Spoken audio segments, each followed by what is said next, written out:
Hey guys, and welcome to the channel. And isn't it fantastic to have cricket back? It is an absolute joy watching it whilst doing my work. Unfortunately, it's a busy time of the month for me work-wise. But you know what? Having the cricket on in the background was fantastic, and we had some fantastic cricket being played, especially by New Zealand. As you guys will know, I won't spoil it if anyone is just watching this video to be informed, because we'll get onto that.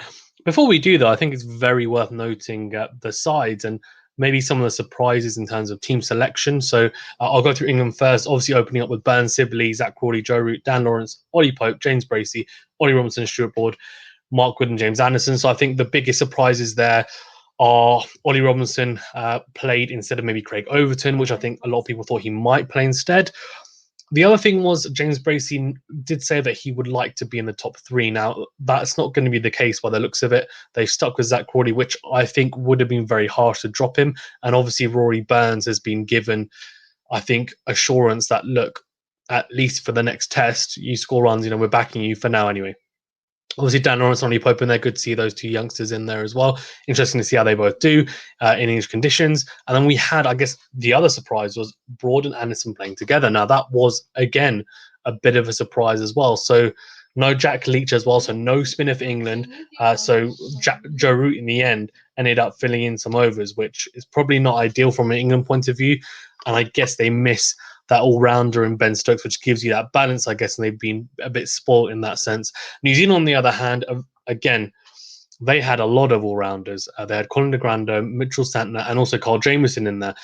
Now, from the top downwards, I'll quickly go through it. Tom Latham, Devin Conway, my boy, Kane Williamson, Ross Taylor, Henry Nicholls, BJ Watling, Colin de Grando, Mitchell Santner, Carl Jamieson, Tim Southey, and Neil Wagner. Now, before I get into the crux of the match, because you should know why I'm calling Devin Conway my boy, not just because he did well today, but because genuinely I have backed him since last year after he made his debut for New Zealand in a T20 against West Indies. And I just said, look, this guy is an all-format player. He will be playing. I really hope he does play all three formats for New Zealand, because I think he will do a very good job. And he is proving what I predicted to be true. He actually came in for Tom Blundell, a little bit unlucky to miss out because he's been part of that imperious side for New Zealand.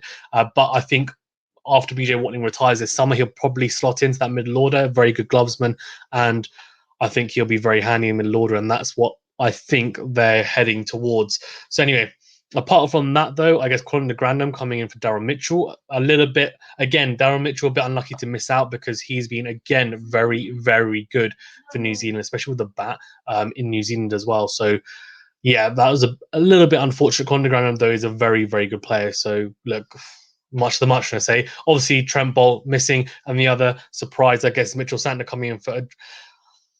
Look, they're playing a spinner, and I agree with that. There was calls for, though, why not play a Ajaz Patel, who actually, from what I've heard and what I know, is actually supposed to be a better spinner, red ball wise, especially than Mitchell Santner.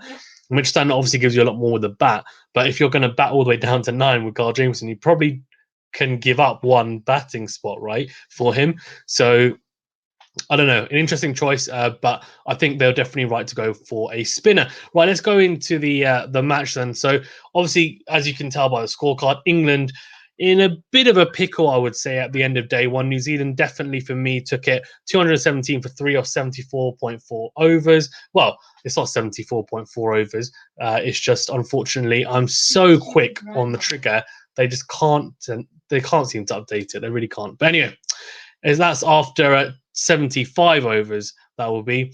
And New Zealand just completely, they're just imperious. Just really, really imperious. I mean, as you can see, Devin Conway has just been unbelievable, and he's my boy for a reason. I genuinely just rate him so highly. And I think the biggest thing for me is the way that he plays. I'll go on to analyze a little bit about his game and what makes him so good. And I will be nicking a little bit of the commentary analysis done by the pundits on the TV as well, because I thought it was very, very good. And if you hadn't watched it yourself, not everyone has Sky here in the UK and also worldwide, then I think it's very worth just listening to and knowing, especially if you're a young cricketer or a cricketer yourself that is always looking to improve, like myself.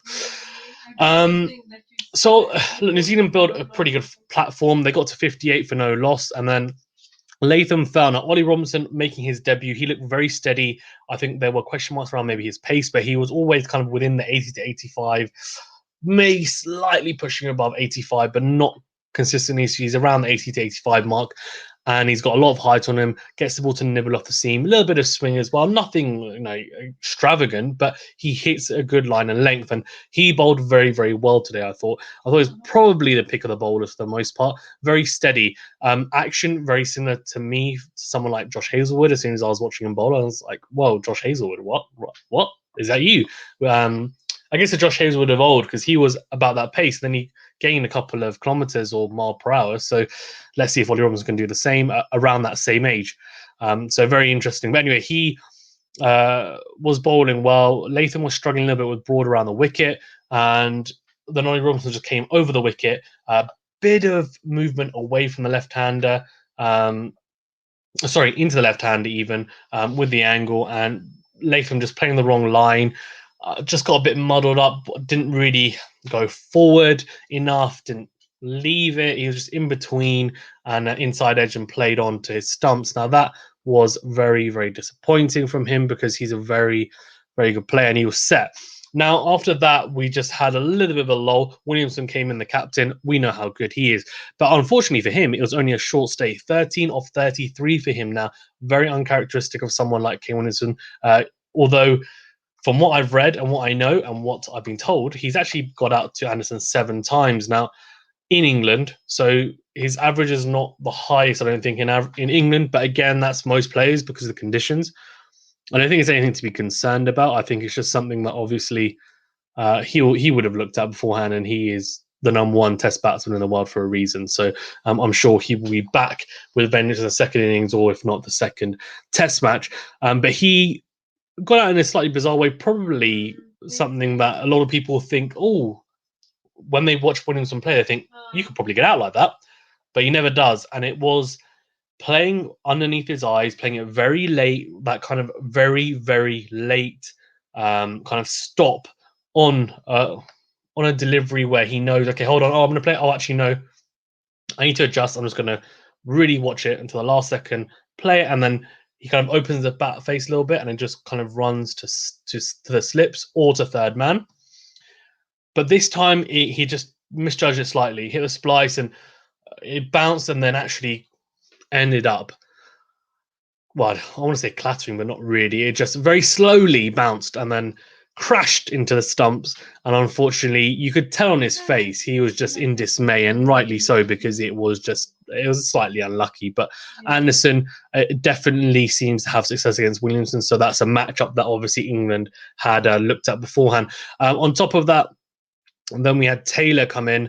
And he was so nervy at the start. I mean, his head was everywhere. I mean, he was asking for eye drops and stuff. Apparently, he had he had eye surgery, which actually I didn't know about. I mean, obviously, I follow him a lot, but I didn't know this. And then after that, he's been in this imperious form, which he was in for a good 2 years. And he's just a class player at 37 years old, very experienced. But he was very, very nervous at the start. They started going pad hunting, as I like to call it, and trying to trap him LBW. And eventually they actually got their wish, because Ollie Robinson did a very good delivery. But before he did, he was patient. And he's actually talked about trying to get Williamson out in the way that you can bowl a couple away and then you just drag him across, right? And then as soon as you dragged him across, the straighter one, or one that just kind of nips in and trap them LBW. And that's exactly what he did to Ross Taylor. Really intelligent bowling. He definitely strikes me, Ollie Robinson, as someone who has very good cricket IQ, and that seemed to hold true today for sure as well. Okay, then on to the big partnership, which was Devin Conway and Henry Nicholls. Now, we're talking about a partnership here of 73. It's a very good partnership between those two. And Devin Conway, though, I mean, Henry Nicholls has been a perfect foil. And they've got some really good left-handers in here, right?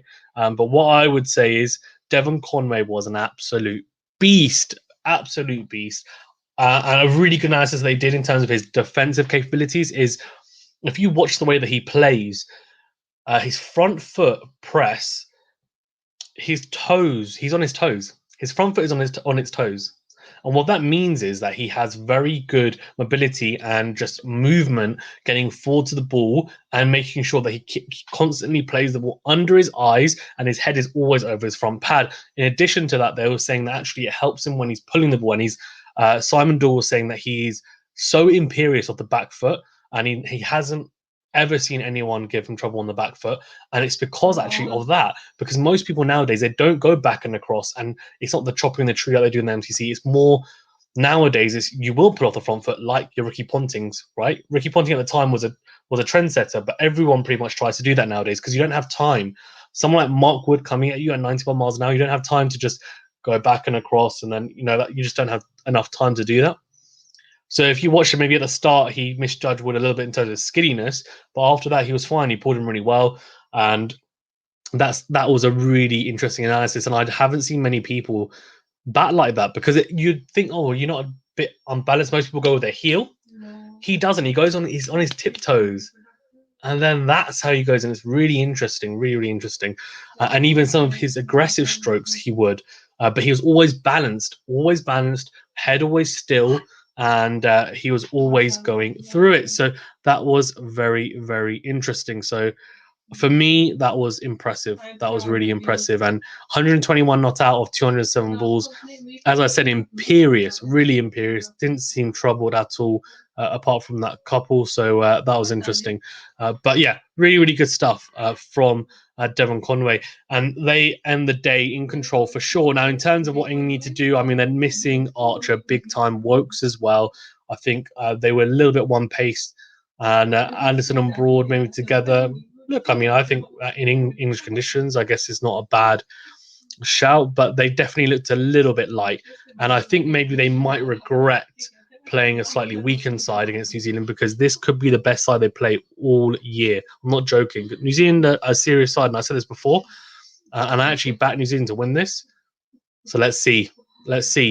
England got their work cut out for them. Very good start for New Zealand, but look, everything can change in day 2 in the first session. Okay, thank you very much, guys, for tuning in. Please do remember to like this video, subscribe to the channel, and of course, share the videos. Click the notification bell as well to get alerts to all new videos. I'll see you tomorrow for day 2. Fantastic day of cricket. And before I go, though, I mean, I've completely forgotten to do it. We've got to go through some of the highlights. So before we do, let's go through them. We've got here James Anderson, obviously in complete elation, getting out Kane Williamson, as I talked about, chopping on. We also have Ollie Robinson even getting Ross Taylor LBW. And then, of course, my main man, Devin Conway. Look at this.